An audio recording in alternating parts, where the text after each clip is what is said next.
Yeah, just a quick review of the book, Treat Your Own Spinal Stenosis by Jim Johnson, PT. Book's been out a while. Still getting great reviews on Amazon. Written by a physical therapist. Been a physical therapist over 30 years, I think Amazon said. But more importantly than that, clinical experience is evidence. Does a program work? Has something that you've been told to do in a book been shown in studies to work? And this is one book that definitely lives up to that. Very briefly, book kind of goes into here's what's going on in your back. Basically, if you have spinal stenosis, you got there with a series of changes in your back, and this book details the whole process in pictures. I mean, like really good pictures. Tells you exactly how you got from A to B. A doctor might have told you have like facet joint hypertrophy after this section. And this isn't technical, it's all in layman's terms. After this section, you're going to know what a facet joint hypertrophy is. Tells you your ligamentum flavum, however you want to say it, is thick. You're going to know where it's at and what's it got to do with spinal stenosis. So here's again the sequence of events leading to spinal stenosis, detailed in pictures so you can finally understand what's going on. You don't have to have a PhD to understand it either. What will happen to your back over the long run? Well, that's a question that you need to know when you have spinal stenosis.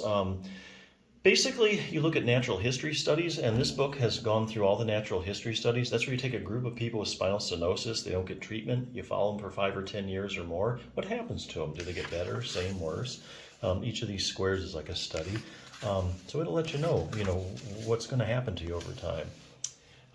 Has a series of tune-ups that you can do. The whole program will take you 10 minutes or less. This is probably the most interesting chapter I've read in a spinal stenosis book. Tune-up number 1, how to make your back much stronger. Part of the big process in spinal stenosis is that you have segments in your spine, like say your L5-S1, that have a little bit of excessive motion. Usually the problems start in the disc. You get like a disc bulge or herniation, and that 2 vertebrae come closer to each other than they should. So the disc height gets smaller. So the 2 vertebrae get a little bit closer to each other. This creates excessive motion. So when you have excessive motion, your body naturally is going to try and stabilize your spine.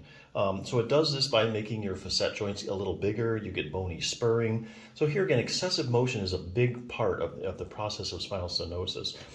So the fix, there's a muscle in your back you may or may not heard of called your multifidus muscle.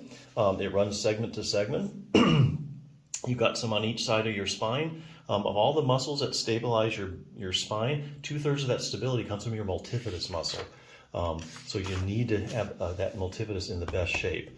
So if you start stabilizing your segments, you get less nerve irritation, your symptoms go away. So that's basically how this works. You don't have to worry about, there's a nerve running out a crowded hole it's being pressed on. What could possibly help me other than surgery? Multifidus strengthening. That's the answer there. Because it controls motion.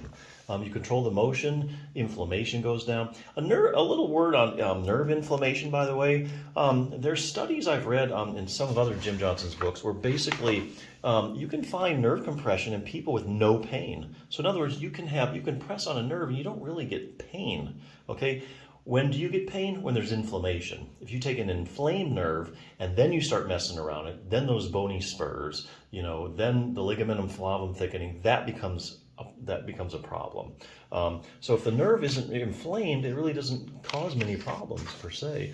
So nerve inflammation, you decrease the excessive motion, decreases the irritation in the nerve becomes less inflamed, then over time you're feeling better. A lot of exercises in here. Other things like how to make your back more flexible. A lot of people with spinal stenosis has an inflexible back.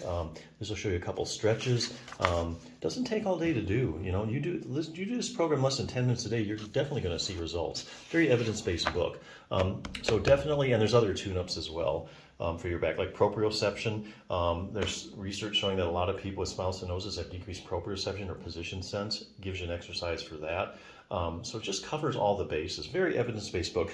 If you have spinal stenosis, you want a home program that's evidence-based and you want to really learn about what's going on in the whole process of spinal stenosis, this is your book. Basically there's other spinal stenosis books out there. They'll be like, well, do this, and they even go into like, do walking, here's your diet, quit smoking, lose some weight. Okay, that's what I call the shotgun approach. Okay, try this, and this, and then hopefully one of them will help. It's like, no, this book is targeted exercises for targeted problems that have been documented. So you're getting a great book. If you have spinal stenosis, check it out.